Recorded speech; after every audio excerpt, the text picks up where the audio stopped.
దేవదేవుడు తన యొక్క సన్నిధిలో నిలబెట్టి తన యొక్క దివ్య వాక్యాన్ని ధ్యానించడానికి కృప చూపినటువంటి దేవదేవుడికి కూడా కృతజ్ఞతలు తెలియజేస్తాము.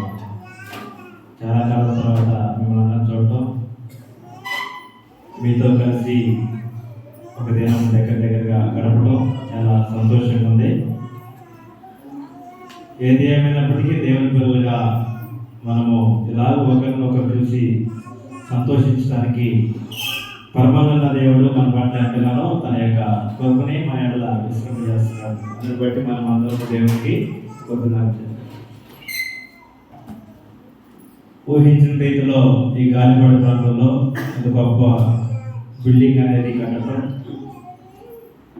ఈ ప్రాంతంలో ఉన్నటువంటి కొంతమందికి తన యొక్క సత్యవాక్యాన్ని తెలియజేయడానికి ఇప్పుడున్నటువంటి సాయి సంఘానికి దేవుడు చేసినటువంటి మేలును బట్టి దేవదేవుని కూడా నేను కృతజ్ఞతలు తెలియజేస్తాను. ఈ సమయంలో కొద్ది నిమిషాల పాటు సందర్భానుసహితంగా ఏదైతే మనము ఏ సందర్భంలో కూడి ఉన్నామో దానికి అనుసరించి ఒక విషయాన్ని మనము పరిశుద్ధ గ్రంథంలో నుంచి ఆలోచన చేయడానికి ప్రయత్నించాలి. దేవుడు నివసించు ఆలయం ఏది అనే ఒక అంశాన్ని కొద్ది నిమిషాల పాటు మనము ఆలోచన చేయబోతా ఉంటాం.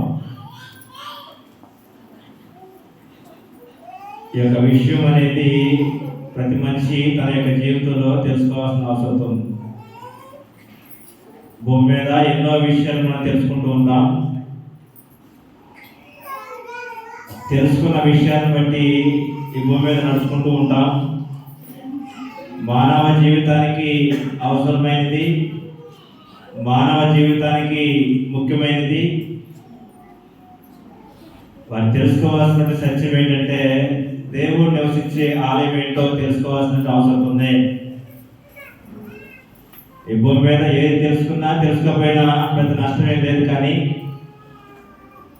దేవుడు నివసించే ఆలయం ఏదో అది నువ్వు తెలుసుకోకపోతే తీవ్రమైన నష్టాన్ని నీ జీవితంలో చదువుకోవడానికి అవకాశం ఉంది. కాబట్టి ప్రతి మనుషుడు ఏం చేయాలంటే దేవుడు నివసించే ఆలయం ఏంటో స్పష్టంగా తెలుసుకోవాల్సిన అవసరం ఉంది.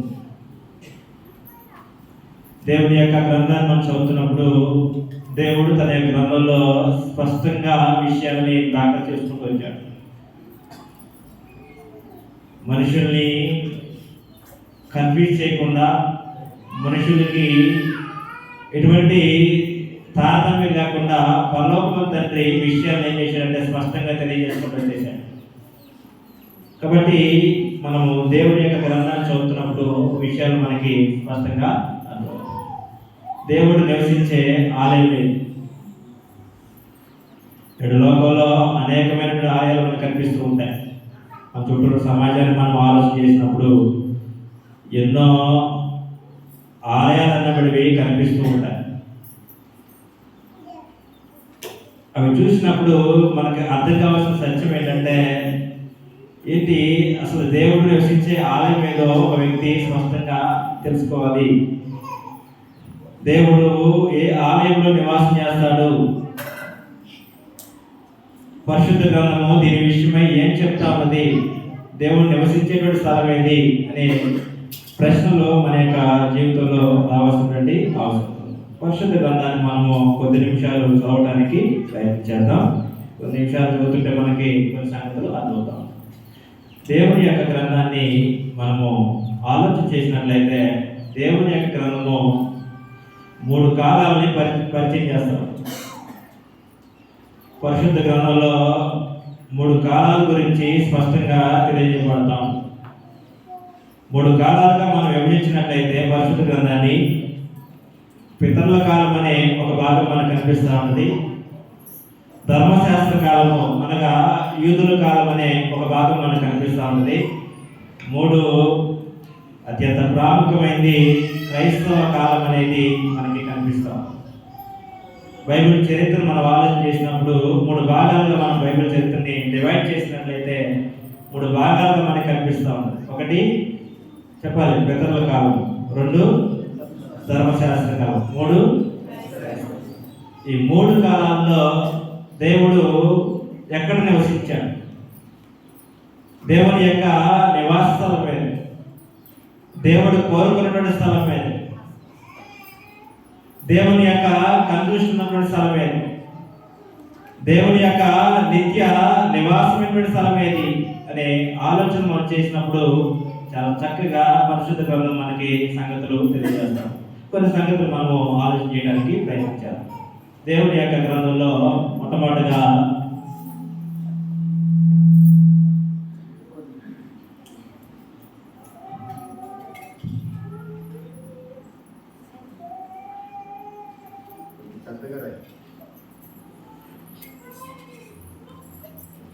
పితరుల కాలం.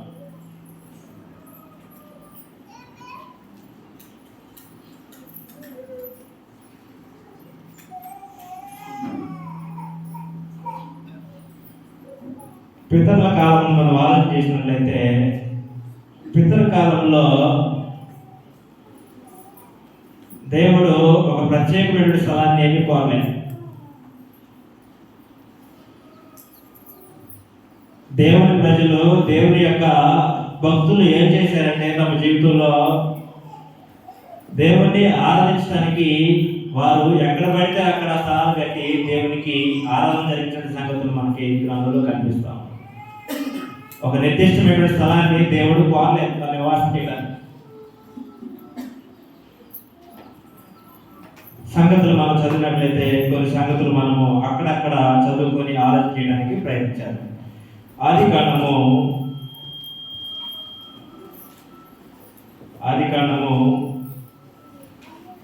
8వ అధ్యాయము మనము నోవాహు గురించి ఆలోచన చేసినప్పుడు నోవాహు తన జీవితంలో ఒక భక్తిపరుడుగా, నీతిపరుడుగా దేవుణ్ణి ఆరాధించినటువంటి ఒక సందర్భము రికార్డ్ చేయబడింది.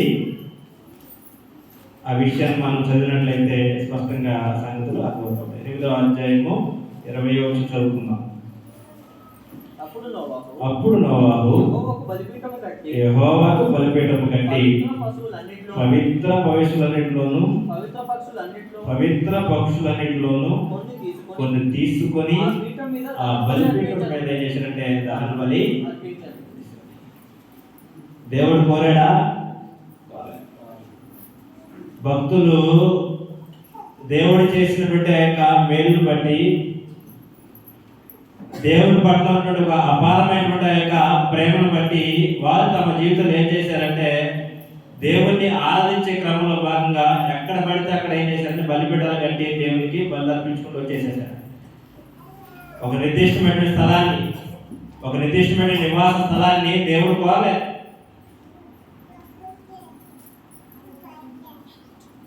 భక్తులు బలిపీఠాలు కట్టి దేవుణ్ణి ఆరాధించిన సందర్భాలు మనకి గ్రంథంలో చాలా కనిపిస్తూ ఉంటాయి.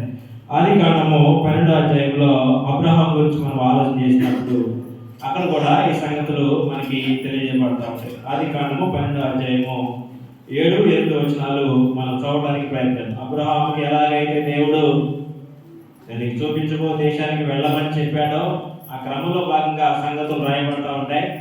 రాయబడుతున్నప్పుడు అబ్రహాం చేసినటువంటి ఒక గొప్ప పని గురించి అక్కడ రికార్డ్ చేయబడింది. ఆదికాండము 12వ అధ్యాయము 7-8 వచనాలు. యెహోవా అబ్రహామునకు ప్రత్యక్షమై నీ సంతానమునకును ఈ దేశం ఇచ్చేదనని చెప్పగా అతడు తనకు ప్రత్యక్షమైన యెహోవాకు ఒక బలిపీఠం కట్టాడు. అతడు తనకు ప్రత్యక్షమైన యెహోవాకు ఏం చేశాడంట? ఒక బలిపీఠం కట్టాడు. దేవుడు కోరాడు అక్కడ, నాకు ఒక బలిపీఠం కట్టయ్యా అని అబ్రహాం కోరాడా? నాకు ఒక బలిపీఠం కట్టయ్యా అని నోవాహును కోరాడంటే నోవాహుకి ఆజ్ఞాపించలేదు. పితరుల కాలంలో మనం ఆలోచన చేసినప్పుడు ఎన్నో సంగతులు మనకి బలిపీఠాలు కట్టి దేవుణ్ణి ఆరాధించిన సందర్భాలు మనకి గ్రంథంలో చాలా కనిపిస్తాం. సంగతులన్నీ ఇప్పుడు చదవడానికి మనకి సాధ్యపడదు. కాబట్టి పితరుల కాలం మనం ఆలోచన చేసినప్పుడు ఒకటి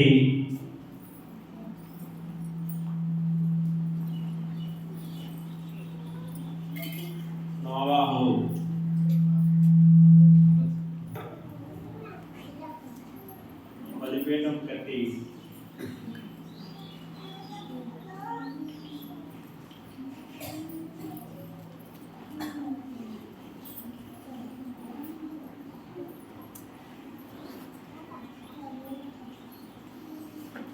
రెండు అబ్రహాం మనకి కనిపిస్తూ ఉంటారు. ఇంకా అలాగే అనేక మంది వ్యక్తులు మనకి కనిపిస్తూ ఉంటారు. అనేకుల గురించి మనం చూడడానికి చాలా సమయం పడుతుంది కాబట్టి నేను కొంచెం స్కిప్ చేస్తా ఉన్నా సంగతి. దేవునికి అర్పించిన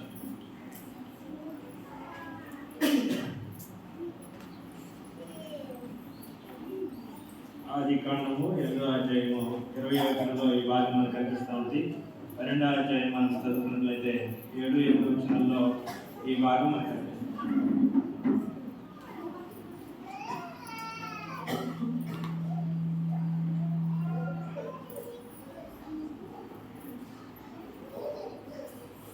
దేవుడు నివాస స్థలాన్ని కోరలేదు, లేదా దేవుడు బలిపడాలి కట్టమని చెప్పి దేవుడు ఏం కోరలేదు. అయినప్పటికీ వారు ఏం చేశారంటే భక్తులుగా దేవుని ఎడల అపారమైనటువంటి ఆ యొక్క భక్తిని చాటుకునే క్రమంలో వారు ఏం చేశారంటే బలిపీఠాలు కట్టి దేవుడిని ఆరాధించిన సందర్భాలు మనకి కనిపిస్తాం. కాబట్టి పితరుల కాలంలో మనకి ఎక్కడ దేవుని నివాసాలు అనేది కనిపించదు. ఒక మాటలో మనకి స్ట్రైట్గా అర్థం కావాలంటే పితరుల కాలంలో దేవుడు నివాసాలను కోరలేదు. భక్తులుగా వారు సైతము దేవునికి నివాసాలు ఉండడానికి ఏ స్థలాన్ని వారు నిర్మించలేదు. వారు దేవుని పట్ల చేసిన కార్యాలు జ్ఞాపకం చేసుకుంటూ ఎక్కడ పడితే అక్కడ ఏం చేశారంటే బలిపీఠాలు కట్టి దేవుణ్ణి ఆరాధించుకుంటూ తమ యొక్క ప్రయాణాన్ని కొనసాగించుకుంటూ వెళ్ళారు. కాబట్టి పితరుల కాలంలో ఇటువంటి సంఘటనలు మనకి జరుగుతూ ఉంటాయి. కొంచెం ముందుకెళ్ళినట్లయితే మనకి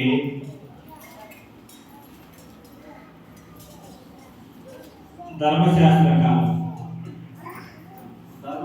కాలంలో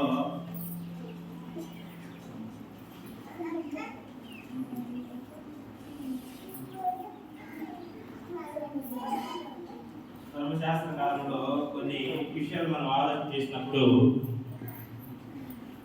ధర్మశాస్త్ర కాలానికి వచ్చేసరికి పరలోకమందు తండ్రి ఒక ప్రత్యేకమైనటువంటి నిబంధన చేసుకోవడానికి ప్రయత్నం చేస్తూ ఉంటారు. పితరుల కాలంలో సంఘటనలో ఒకలా కనిపిస్తూ ఉంటే ధర్మశాస్త్ర కాలానికి వచ్చేసరికి పరలోకమందు తండ్రి ఏం చేస్తారంటే ఒక ప్రత్యేకమైన నిబంధనని తన ప్రజలతో చేసుకోవడానికి ఆలోచన చేస్తూ ఉంటారు. నిర్గమకాండము మనము 19వ అధ్యాయం చదువుకున్నట్లయితే సంగతులు ఈ విధంగా తెలియజేయబడతా ఉంటాయి. ఒకసారి దేవుడు ఏర్పరచుకున్న జనాంగము ఇశ్రాయేలు ప్రజలు అబ్రహాము, ఇస్సాకు, యాకోబు. 12 కుమారులు, 12 గోత్రాలుగా వారు లెక్కించబడతారు. ఆ 12 గోత్రాలకు చెందినటువంటి ప్రజలు ఆ ఇశ్రాయేలు ప్రజలతో దేవుడు ఏం చేస్తాడంటే నిబంధన ఏర్పాటు చేసుకుంటారు. స్వకీయ జనముగా వారిని దేవుడు ఏర్పాటు చేసుకున్న సంగతులు మనకి కనిపిస్తూ ఉంటాయి. 19వ అధ్యాయం మనము 5వ వచనం చదవడానికి మనం ప్రయత్నించారు. కాగా మీరు నా మాట శ్రద్ధగా విని నా నిబంధన అనుసరించి నడిచిన ఎడల మీరు సమస్త దేశ జనులలో నాకు స్వకీయ సాంపాద్యము, నాకు స్వకీయ సమస్త భూమి ఉన్నదే కదా, మీరు నాకు యాజక రూపమైన రాజ్యముగాను పరిశుద్ధమైన జనముగాను ఉందని చెప్పారు. కాబట్టి పరలోకమందు తండ్రి తను ఏం చేయదలుచుకున్నాడంటే ఇశ్రాయేల్ ప్రజలతో నిబంధన చేసుకుంటున్నాడు. ఇశ్రాయేల్ ప్రజల్ని తన జనముగా ప్రత్యేకమైన ఒక జనాంగంగా తన కొరకు వారిని ఏర్పాటు చేసుకోబోతున్న సందర్భాలు మనకి నిర్గమకాండము 19వ అధ్యాయము 5వ వచనంలో కనపడతాయి.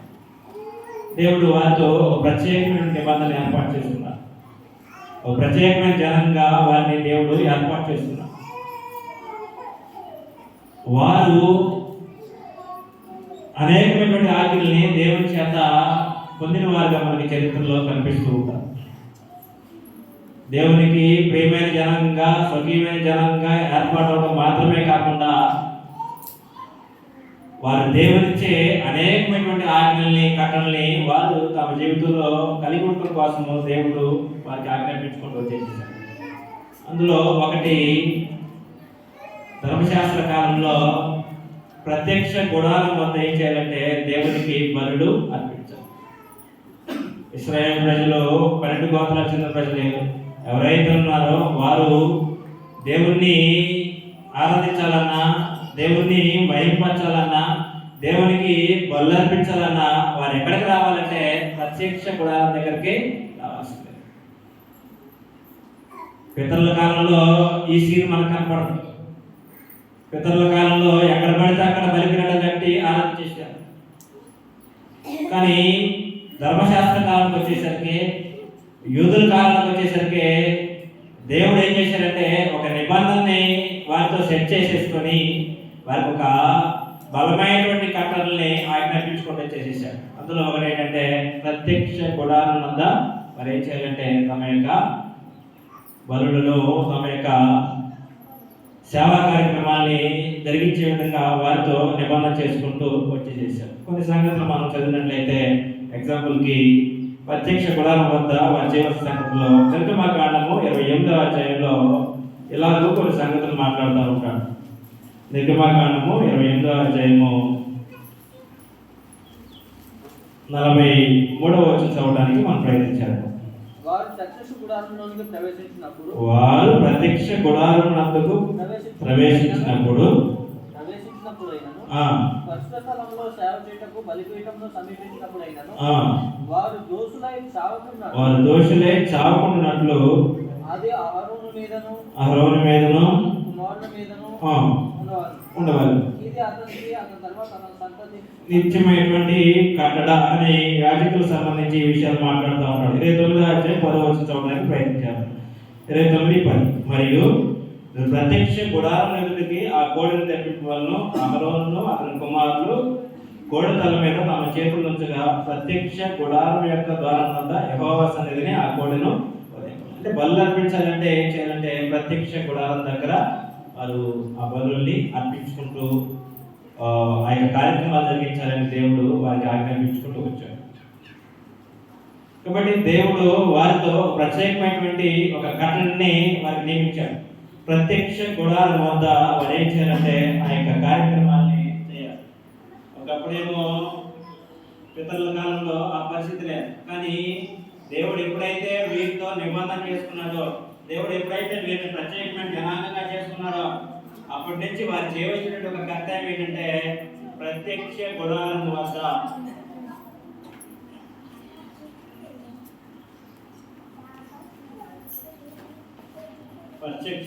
వద్ద వారు ఏం చేయాలంటే కార్యక్రమాల్ని జరిగిస్తారు.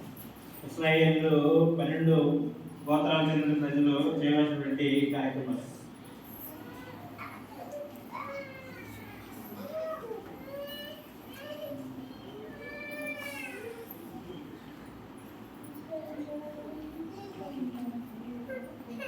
చాలా విషయాలు మనకి గ్రంథంలో కనిపిస్తూ ఉంటాయి. మనము అవసరమైన సంగతులు మాత్రం చదువుకుంటారు. నిర్గమకాండము కానీ, లేవికాండం కానీ, సంఖ్యాకాండం కానీ, ద్వితీయోపదేశకాండం అయితే మనకి చాలా విషయాలు మనకి కనిపిస్తాం. వదిలేస్తాం. ప్రత్యక్ష గుడారం వద్ద ఈ కార్యక్రమాలు జరగడానికి ఇలాగూ దేవుడు వారికి ఆజ్ఞాపించిన తర్వాత మోషే నాయకుడైన మోషే దగ్గర నుంచి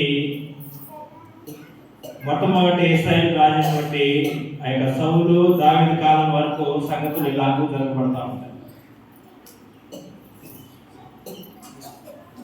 ప్రత్యక్ష గుడారం వద్ద వారు చేయవలసిన కార్యక్రమాలు దేవుడు ఏవైతే ఆజ్ఞాపించాడో అవి నాయకుడైనటువంటి మోషే నాయకుడికి ఉన్న కాలం కానించి ఇశ్రాయేలుకి రాజు ఉన్నటువంటి ఆ యొక్క దావీదు కాలం వరకు ఇలాగూ సంగతులు అనేవి జరగబడతా ఉంటాయి.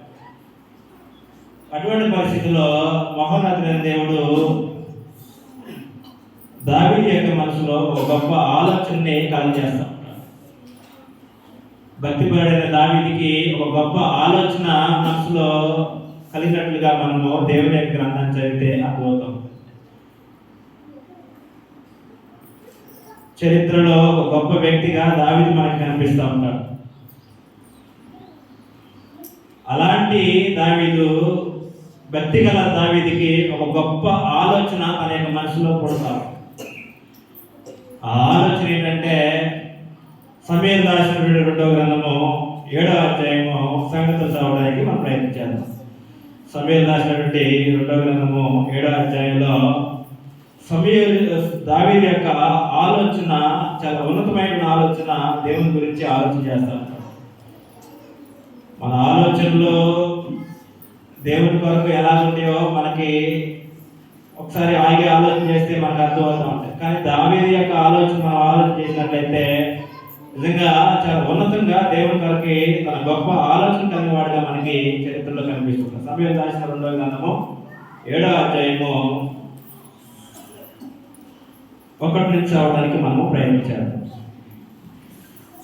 యెహోవా నలుదిక్కుల అతని శత్రువుల మీద అతనికి విజయం ఇచ్చి అతనికి నెమ్మది కలగజేసిన తర్వాత రాజు తన నగరి యందు కాపురం నుండి నాతాను ప్రవక్తలను పిలవనంపి, నేను దేవదారు ప్రాణంతో కట్టిన నగరి యందు నివాసం చేయుచుండగా దేవుని మందిరము డేరాలో నిలిచినదనగా నాతాను, యెహోవా నీకు తోడుగా ఉన్నాడు, నీకు తోచిందంతయు నెరవేర్చమని చెప్పాడు. అయితే ఆ రాత్రి యెహోవాకు నాతాను ప్రత్యక్షమై సెలవిచ్చిందేమనగా, నీవు పోయి నా సేవకుడు దావీదును యెహోవా నీకు ఆజ్ఞాపించిందేమనగా, నాకు నివాసంగా ఒక మందిరం ఉండుటకు కట్టింతువా అని మాట్లాడుతున్నాడు. కాబట్టి ఒక గొప్ప ఆలోచన దావీదు ఆలోచన చేసేసాడు.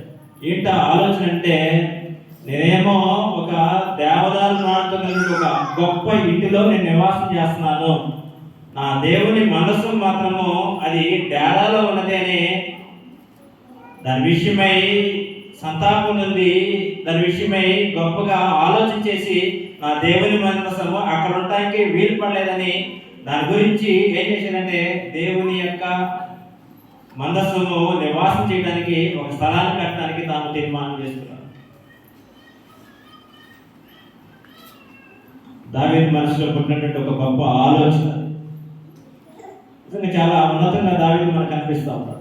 ఎంతమంది భక్తులు నిజంగా దేవుని కొరకు, దేవుని యొక్క మందిరం కొరకు సంగతులు ఆలోచన చేస్తారండి.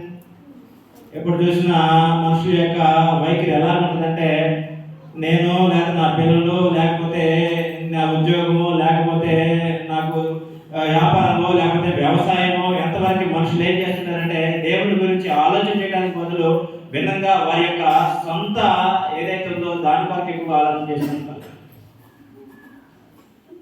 ఆలోచన చేసిన వ్యక్తి సామాన్యమైన వ్యక్తి కాదు. ఒక రాజుకి అంత గొప్ప ఆలోచన ఉంటే మళ్ళాంటి సామాన్యుడికి ఇంకెంత గొప్ప ఆలోచన ఉండాలి దేవుని మందిరం గురించి. ఇంకా దావీదు జీవితాన్ని చదువుతున్నప్పుడు చాలా ఉన్నతంగా దావీదు కనిపిస్తూ ఉంటాడు. నేనేంటి ఇంత గొప్ప ఇంట్లో ఉంటాడు, నేనేంటి ఈ ఇశ్రాయేల్ ప్రజలు ఏలుబాటు చేయబెట్టి, నేనేంటి ఈ అష్టైశ్వర్యాలతో తనలో పెట్టి, నేను ఎక్కడో గొర్రెలు కాసుకుంటూ ఒక పట్టుకోండి నన్ను తీసుకొచ్చి ఒక గొప్ప ఆధిక్యత నాకు అనుగ్రహించి ఒక గొప్ప ఉన్నతమైన స్థలంలో నన్ను నివసింపజేస్తా ఉన్నా.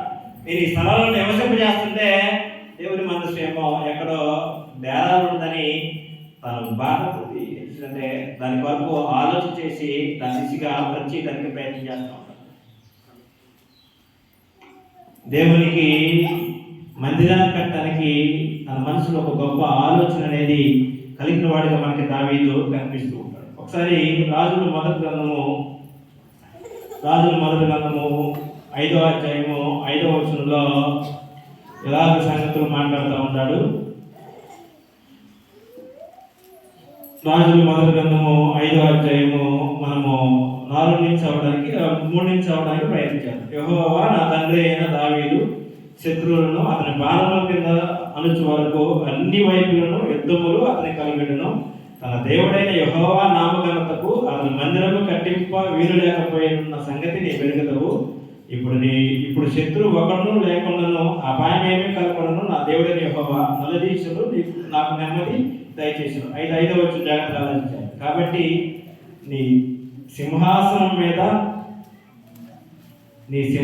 మీద నేను నీకు బదులుగా కూర్చుండబెట్టు. నీ కుమారుడు నా నామ ఘనతకు ఒక మందిరం కట్టించినని యెహోవా నా తండ్రి అయిన దావీదుకి సెలవిచ్చినట్లు నా దేవుడైన యెహోవా నామఘనతకు మందిరం కట్టించుటకు నేను ఉద్దేశం గలవాడినే అని సంగతులు మాట్లాడుతూ ఉంటాను. దావీదు యొక్క ఆలోచన ఉన్నతమైనదైతే ఆ ఆలోచన నెరవేర్చడానికి కుమారుడు ఏం చేస్తాడంటే అడుగులు వేస్తూ ఉంటాడు. కాబట్టి ధర్మశాస్త్ర కాలంలో ప్రత్యక్ష గుడారంలో వారు దేవుణ్ణి ఆరాధించిన సందర్భాలు మనకు కనిపిస్తూ ఉంటాయి. ఇకపోతే యెరూషలేము మందిరం అనేది దేవునికి ఆరాధనా కేంద్రంగా, దేవుని కనుదృష్టినటువంటి ఒక కేంద్రంగా యెరూషలేము మందిరం అనేది కనిపిస్తాం. దేవుని నివాస స్థలానికి మనం ఆలోచన చేసినప్పుడు యెరూషలేము మందిరం అనేది కనిపిస్తాం.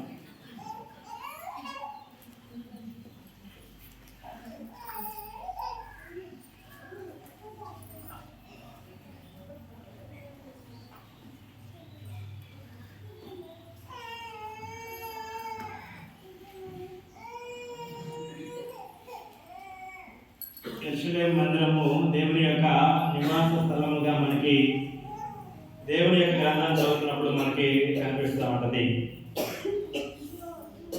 సమయలు 2వ సమయలు 7వ అధ్యాయం మనం మొదటి చదువుకున్నప్పుడు ఆలోచన ఎవరంటే దావీదు యొక్క ఆలోచన.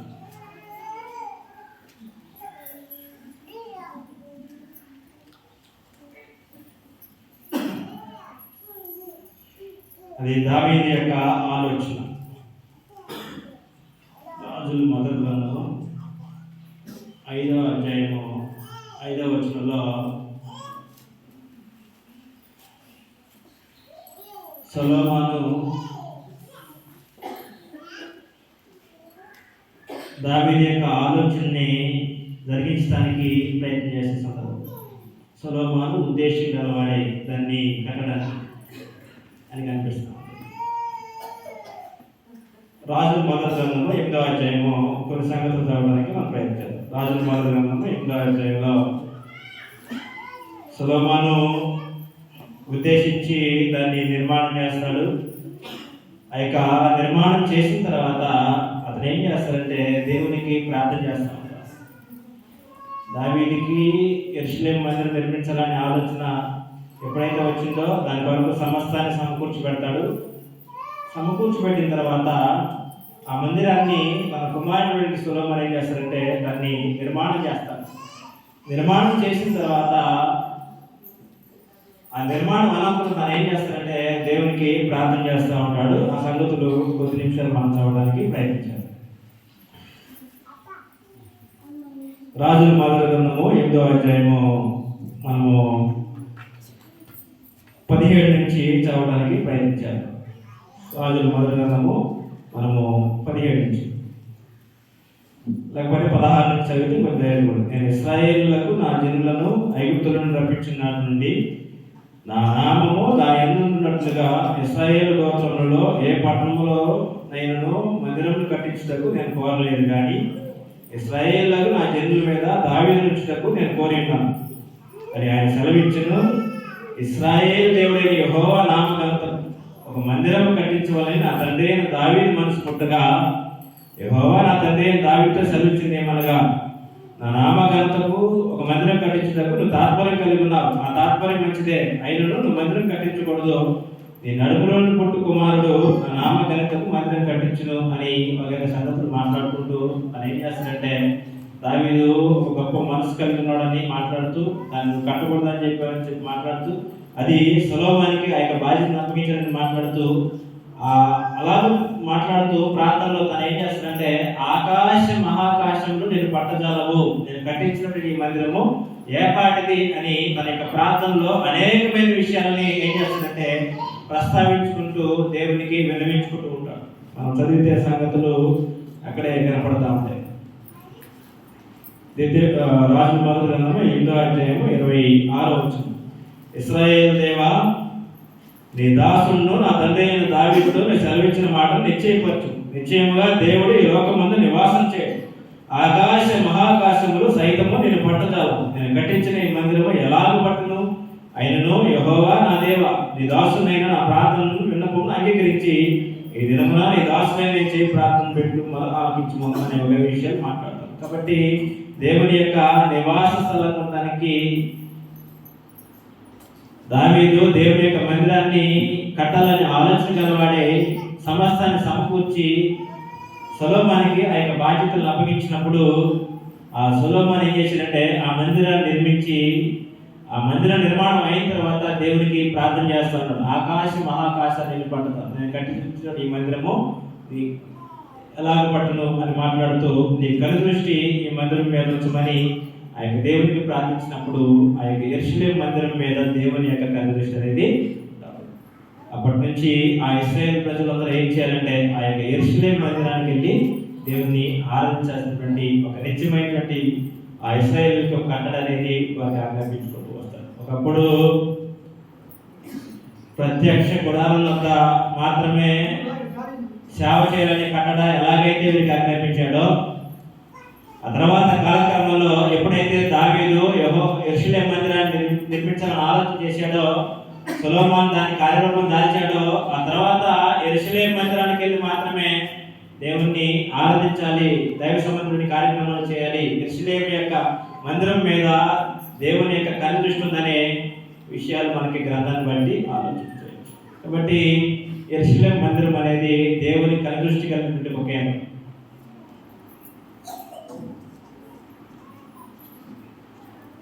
ఈ ధర్మశాస్త్ర కాలంలోనే, ఈ యూదుల యుగంలోనే అనేక మంది రాజులు ఆ యొక్క ఇశ్రాయేల్ యొక్క రాజ్యాన్ని ఏర్పాటు చేస్తూ ఉంటారు. ఆ రాజుల కాలం తర్వాత వారు చెరపబడతారు. ఇలాంటి సంగతులు అనేవి జరుగుతూ ఉంటాయి. జరిగినప్పుడు ఈ మందిరం అనేది 3 సార్లు పడగొట్టబడతాం. యెరూషలేము మందిరం అనేది కట్టబడింది, మరలా అది పడగొట్టబడింది, మరలా కట్టబడింది, మరలా పడగొట్టబడింది, మరలా ఏం చేస్తారంటే కట్టబడింది, మరలా. ఇటువంటి పరిస్థితుల్లో పరలోక మందిరం ఏం చేస్తారంటే ఒక నిత్యమైనటువంటి ఒక మాట అనేది తన యొక్క ప్రవక్తల ద్వారా తెలియజేసుకుంటూ వస్తాడు. పితరుల కాలంలో సంగతులు ఒకలా కనిపిస్తూ ఉంటే, ధర్మశాస్త్ర కాలంలో సంగతులు మరోలా కనిపిస్తూ ఉంటే, పరలోక మందిరం ఏం చేశారంటే తన యొక్క ప్రజలతో భవిష్యత్తులో జరగబోయే దాని గురించి స్పష్టంగా తెలియజేసుకుంటూ వస్తాడు. దానియేలు గ్రంథము మనము ప్రవచనాలు చదివినట్లయితే కొన్ని ప్రవచనాలు మనకి దేవుడు నివసించే ఆలయం గురించి, నిత్యమైనటువంటి నివాస స్థలం గురించి పరలోక మందిరం ఏం చేస్తాడంటే కొన్ని ప్రవచనాలు తెలియజేసుకుంటూ వస్తాడు తన యొక్క భక్తుల ద్వారా. మనుషులు ఉద్దేశించిన స్థలంలో దేవుడు ఇక్కడ మనకు కనిపించింది. దేవుణ్ణి మహిమపరచడానికి, దేవుణ్ణి సంతోషపరచడానికి, దేవుని ఎడల కృతజ్ఞత చూపించడానికి వీరు ఏం చేశారంటే బలు అర్పించుకుంటూ వచ్చేసారు. ఒక గొప్ప వ్యక్తి యెరూషలేము మందిర నిర్మాణం కొరకు ఆలోచన చేసి దేవుని యొక్క కనుదృష్టి అక్కడ ఉండాలని వారు ఏం చేశారంటే దేవునికి ప్రార్థించినప్పుడు దేవుడు వారి వరకు స్పందించుకుంటూ వచ్చేసారు. ఈ క్రమంలో ప్రజలు పాపం చేసి, ప్రజలు ద్రోహులై, రాజులు సైతము భయంకరమైనటువంటి ఆ యొక్క ఘోరాతి కార్యక్రమాలు చేసి దేవునికి దూరస్తులైనప్పుడు పరలోక మందిరం ఏం చేశారంటే తన యొక్క ప్రవక్తల ద్వారా దేవుడు నివసించే ఒక ఆలయం గురించి మాట్లాడబోతా ఉన్నాడు. కాబట్టి దేవుని యొక్క గ్రంథాన్ని మనం చదువుతున్నప్పుడు పితరుల కాలంలో ఎలా జరిగిన సంగతులు చెప్తా ఉన్నాడు, ధర్మశాస్త్ర కాలంలో సంగతులు ఎలా జరిగి చెప్తా ఉన్నాడు, భవిష్యత్తులో జరగబోయేటువంటి సంగతులు ఏవైతే ఉన్నాయో క్రైస్తవ కాలంలో ఆ సంగతులు ఏం చేశారంటే ప్రవక్తల ద్వారా ప్రవచించుకుంటూ వచ్చాడు. దానియేలు గ్రంథము 2వ అధ్యాయము 44వ వచనం మనం చదివినట్లయితే అక్కడ ఈ విషయాలు తెలియజేయబడ్డాం. ఆ రాజుల కాలంలో పరలోకమందున దేవుడు ఒక రాజ్యమును స్థాపించును, దానికెన్నటికి నాశనం కలదు. ఒక రాజ్యాన్ని స్థాపిస్తారంట. ఆ రాజ్యం ఎలాంటిదంట? ఎన్నటికీ నాశనం, లయము కాని ఒక రాజ్యం. ఆ రాజుల కాలంలో దేవుడు ఏం చేస్తాడంటే ఒక రాజ్యాన్ని స్థాపిస్తాడు. ఆ రాజ్యం అనేది ఎన్నటికీ నాశనం కాని ఒక రాజ్యాన్ని పరలోక తండ్రి నిర్మించడానికి ఆలోచన చేశారు. దాన్ని దానియేలు ప్రవక్త ప్రవచించుకుంటూ వస్తాడు. కాబట్టి దేవుని యొక్క ఆలోచన మనం ఆలోచన చేసినప్పుడు, దేవుని యొక్క సంకల్పన మనం ఆలోచన చేసినప్పుడు దేవుడు చక్కగా తన యొక్క ప్రణాళికని అమలు చేసుకుంటూ వస్తున్నాడు.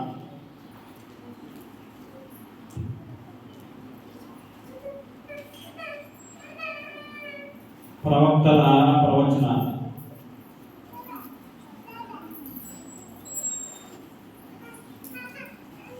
దేని గురించి అంటే నిత్యమైన నివాస స్థలం గురించి. దేవునికి నిత్యమైనటువంటి నివాస స్థలం అంటే క్రీస్తు ప్రభు యొక్క సంఘం గురించి మాట్లాడుతారు. ప్రవక్త సోదరులు ఆ సంగతిలో మాట్లాడతాడు. నిత్యమైనటువంటి నివాస స్థలము, దేవుని యొక్క ఆలయం గురించి, దేవుని యొక్క రాజ్యం గురించి. ఆలయము అనే మాటకి అర్థం ఏంటంటే, ఆలయము అనగా మనం ఆలోచన చేసినప్పుడు దేవుని యొక్క గ్రంథాన్ని దేవుని యొక్క నివాస స్థలము అన్నారు. ఆలయము అనగా ఇంగ్లీష్ టెంపుల్ అంటారు. ఇంగ్లీష్ మోడర్న్ టెంపుల్స్ మనకు కనిపిస్తూ ఉంటాయి చుట్టూ. హైందవ టెంపుల్స్ మనం ఆలోచన చాలా కనిపిస్తాం. ఇంకా క్రీస్తు దేవాలయం అని ఇలాగూ అనేకమైనటువంటి డినామినేషన్స్లో మనకి కొన్ని కనిపిస్తాం. కానీ ఆలయము అనే మాట మనం ఆలోచించినప్పుడు, ఆలయము అనగా నిత్యమైనటువంటి నివాస స్థలము, ఆలయము అనగా దేవుడు నివసించేటువంటి ఒక స్థలంగా మనకి క్రొత్త నిబంధనలో కనిపిస్తాం. ఆ యొక్క ఆలయం గురించి, ఆ యొక్క నివాస స్థలం గురించి ఎవరు ప్రవచించారంటే దానియేలు ప్రవచిస్తూ ఉంటాడు.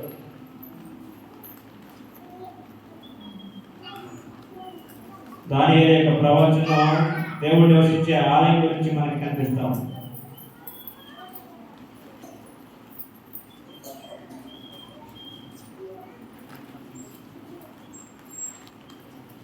దేవుడు నివసించే ఆలయం గురించి దానియేలు ప్రవచించాడు.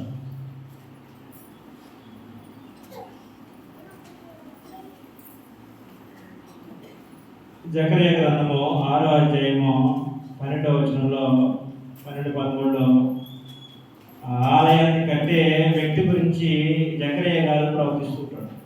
పరలోకమందు తండ్రి ఆ యొక్క రాజుల కాలంలో రాజ్యాన్ని స్థాపిస్తారని చెప్పాడు. అయితే ఈ ఆలయాన్ని కట్టే వ్యక్తి గురించి జకరియా గారు ప్రవచిస్తూ ఉంటారు. జకరియా గ్రంథము 6వ అధ్యాయం 12-13 వచనాలు చదివేసుకొని కొద్ది నిమిషాలు ముగించుకోవడానికి ప్రయత్నిద్దాం. అతనితో ఇట్లను సైన్యములకు అధిపతియగు యెహోవా సెలవిచ్చిందేమనగా, చిగురు అని ఒకడు కలడు. అతడు తన స్థలమందు చిగుర్చును. అతడు యెహోవా ఆలయము కట్టును. అతడే యెహోవా ఆలయం కట్టును. కాబట్టి యెహోవా ఆలయాన్ని ఎవరు కడతారో చెప్పేసేసారు. ఎవరు ఆ వ్యక్తి అంటే చిగురను ఒక వ్యక్తి కాదు. చిగురు అనే వ్యక్తి ఏం చేస్తాడంటే, ఆయా రాజుల కాలంలో ఏం చేస్తాడంటే ఒక రాజ్యాన్ని స్థాపిస్తారు. లయమకాని ఒక రాజ్యం, దేవుడు నిత్యము నివాసం ఉండే ఒక స్థలాన్ని తను స్థాపించుకోవాలి. జకరియా ప్రవచనం మనం ఆలోచన చేసినప్పుడు, దేవుడు నివసించే ఆలయం ఏదైతే ఉందో, నిత్యమైనటువంటి ఆ యొక్క ఆలయం ఏదైతే ఉందో, ఆ ఆలయాన్ని ఎవరు కడతారంటే చిగురు అనే వ్యక్తి. చిగురు అని ఒకటి కలడు. ఆయన తన స్థలమందు చిగురుస్తాడంట. అతను ఏం చేస్తాడంటే యెహోవా ఆలయాన్ని కట్టును, ఆయన మాత్రమే కట్టాలని జకరియా యొక్క ప్రవచనంలో మనకి. ఆయన కట్టే ఆలయం ఏదైతే ఉందో అది నిత్యమైనటువంటి ఆలయం. యెరూషలేము మందిరం అనేది నిత్యమైనటువంటి ఆలయం కాదు. ప్రత్యక్ష గుడారం అనేది దేవుడు నివసించడానికి నిత్యమైనటువంటి ఆలయం కాదు. దావీదు ఏదైతే ఉద్దేశించాడో, సంకల్పించాడో, ఆలోచన చేశాడో, దావీదు మనసులో పుట్టిందో, ఏ మందిరం గురించి అయితే ఈ మందిరము నిత్యమైనటువంటి నిలయం కాదు. కానీ క్రీస్తు కట్టేటువంటి యొక్క నిలయం ఏదైతే ఉందో అది నిత్యమైనటువంటి ఆలయము అన్నాడు. లయము కానటువంటి ఆలయం. ఆ ఆలయం గురించి ప్రతి వ్యక్తి తెలుసుకోవాల్సింది. యెరూషలేము మందిరాన్ని గురించి తెలుసుకున్నా తెలుసుకోకపోయినా పెద్ద ఇబ్బంది లేదు. కానీ ప్రత్యక్ష గుడారం గురించి దానికి సంబంధించినటువంటి వాటిని తెలుసుకున్నా తెలుసుకోకపోయినా పెద్ద ప్రసక్తి లేదు. నిత్యమైనటువంటి దేవుడు నివసించే ఆలయం ఏదైతే ఉందో అది తెలుసుకోలేదనుకో, నీ జీవితానికి చాలా నష్టం ఉన్న సంగతి ఆలోచించేయాలి. నీ ఆత్మ భద్రం చేయబడే స్థలం అది. నీ ఆత్మకి క్షేమం కలిగే స్థలం అది. ఆ నిత్యమైనటువంటి నివాస స్థలం గురించి మనుషులు ఏం చేయాలంటే తమ జీవితంలో తెలుసుకోవాల్సిన అవసరం ఉంది.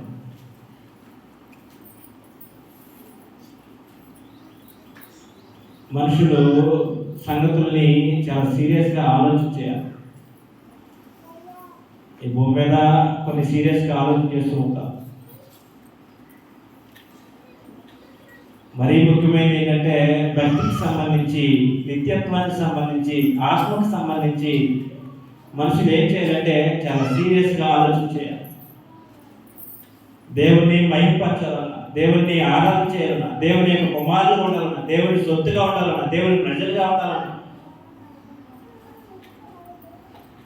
వారు నిత్యమైనటువంటి ఆ యొక్క ఆలయం ఏదైతుందో వారు దానిలో ప్రవేశిస్తే తప్ప దానికి భిన్నంగా ఎవరో సరే దేవునికి పిల్లలుగా కాదు, దేవుని సొత్తు కాదు, దేవుని యొక్క ప్రజగా దేవుని సన్నిధిలో యాజకత్వం చేయాలి. కాబట్టి దేవుని సన్నిధిలో యాజకత్వం చేయాలి, దేవుని ప్రజలుగా ఉండాలన్నా, దేవుని సొత్తుగా ఉండాలన్నా, దేవుని పక్షాన్ని వేరు చేయాలన్నా ఏం చేయాలంటే అనిత్యమైనటువంటి దేవుని నివసించే ఆలయం ఏదో తెలుసుకొని ఆ ఆలయంలో నువ్వేం చేయాలంటే నీ యొక్క సేవా కార్యక్రమాలు, నీ యొక్క భక్తి జీవితాన్ని. కాబట్టి దేవుడు నివసించే ఆలయము జకరియా ఏదైతే ప్రవచించాడో ఆ నిత్యమైనటువంటి ఆ యొక్క నివాస స్థలం ఏదైతుందో దాని గురించి తెలుసుకోవడానికి ప్రయత్నించాను. కాబట్టి నేను ముగించేస్తాను. దేవుడు నివసించే ఆలయం గురించి మనం ఆలోచన చేశాం. బైబిల్ మనం ఆలోచన చేసినప్పుడు 3 భాగాలుగా మనం బైబిల్ కనిపిస్తాం. 1 పితరుల కాలము, 2 ధర్మశాస్త్ర కాలము, 3 క్రైస్తవ కాలం. పితరుల కాలంలో ఒక ప్రత్యేకమైనటువంటి స్థలాన్ని దేవుడు కోరాడు. ఎక్కడ స్థలం కనపడితే అక్కడ స్థలాలు కట్టేసి బలిబిడ్డలు కట్టి దేవుడిని ఆరాధించుకుంటూ వచ్చేసాడు. ధర్మశాస్త్ర కాలం వచ్చేసరికి దేవుడు ఒక ప్రత్యేకమైన జనాంగాన్ని తన వరకు ఏర్పాటు చేసుకున్నాడు. క్రైస్తవులు ఎలాగైతే దేవునికి ప్రత్యేకమైన జనాంగమో, దేవుని చేత ఏర్పరచబడిన జనాంగమో, ఒక రోజున ఇశ్రాయేలు ప్రజలు కూడా దేవుడు స్వర్గీయ సాంపాద్యం, దేవుని యొక్క ప్రజలు, దేవుడు వారితో నిబంధన చేసుకున్నాడు, దేవుడు వారితో కొన్ని ప్రమాణాలు చేసుకున్నాడు. ఆ ప్రజలకి దేవుడు ఇచ్చిన ఆజ్ఞలు ఏంటంటే, కట్టలు ఏంటంటే ప్రత్యక్ష గుడారం నద్దే అనేసాడు. ఏం చేయాలన్నా ఏం చేయాలంటే ప్రత్యక్ష గుడారం నద్దకు కావాల్సింది. ఆ కార్యక్రమంలో భాగంగా వారు యెరూషలేము మందిరం నద్దే దేవుడిని ఆరాధించాలంటే వారు ఎక్కడికి వెళ్ళాలంటే యెరూషలేము వెళ్ళిపోవాలి. దేవుని యొక్క కలుషణ స్థలం. ఇలాంటి పరిస్థితుల్లో ఆ యొక్క యెరూషలేము మందిరం అనేది పడగొట్టబడతా ఉంటుంది. రాజులు భయంకరమైన పాపాలు చేస్తూ ఉంటారు. ఇశ్రాయేలు ప్రజలు దేవుని దృష్టికి అసహ్యమైన కార్యక్రమాలు చేస్తూ ఉంటారు. ఇటువంటి పరిస్థితుల్లో పరలోకమంతా ఏం చేస్తారంటే తన యొక్క ప్రవక్తల ద్వారా దేవుడు నిత్యము నివసించే ఆలయం గురించి ప్రవక్తల ద్వారా ప్రవచించుకుంటూ వస్తాడు. అందులో దానియేలు యొక్క ప్రవచనము ఆ రాజుల కాలంలో దేవుడు ఆ ఆలయాన్ని, అంటే దేవుడు నివసించే ఆ రాజ్యాన్ని స్థాపిస్తారని చెప్పాడు. ఆ రాజ్యాన్ని, ఆ యొక్క ఆలయాన్ని ఎవరు స్థాపిస్తారంటే ప్రభువైన యేసుక్రీస్తు. ఆ జిగురు అనే వ్యక్తి గురించి, ఆ ఆలయం గురించి, అతను స్థాపించిన రాజ్యం గురించి ప్రతి ఒక్క వ్యక్తి తెలుసుకోవాల్సిన అవసరం. దేవుడు నివసించే ఆలయం, ఆ ఆలయాన్ని 10 కొండల్లో గ్రంథం పిలిచాడు. దేవుని గృహం అన్నాడు, జీవము గల దేవుని ఆలయం అన్నాడు. ఇలా అనేకమైన సంగతులు కొత్త నిబంధనలో మాట్లాడతాం. ఆ ప్రవక్త సహోదరులు వాటిని మీకు వివరించుకుంటాం. కాబట్టి ఆ దేవుడు నిత్యము నివసించే ఆలయం ఏదైతే ఉందో దాని గురించి కొద్ది నిమిషాల పాటు మీరు అందరూ నేర్చుకొని ఆ నివసించే ఆలయంలో మీరు ఉన్నట్లయితే నిజంగా మీ జీవితం చాలా అధికారంగా ఉంటుంది. మీ ఆత్మకి భద్రత అనేది. ఒకటి ఈ విషయాలు మీతో పంచుకోవడానికి గొప్ప అవకాశం ఇచ్చినటువంటి ఉన్నటువంటి స్థానిక గ్రీస్ పౌర సంఘానికి, ఆయా ప్రాంతాల నుంచి చేరవలసినటువంటి మా ప్రియ సోదరులందరికీ, సువార్థికులందరికీ, శ్రద్ధకి సాక్షి అందరికీ వందనాలు తెలియజేస్తూ ముగిస్తున్నాను. అందరికీ వందనాలు.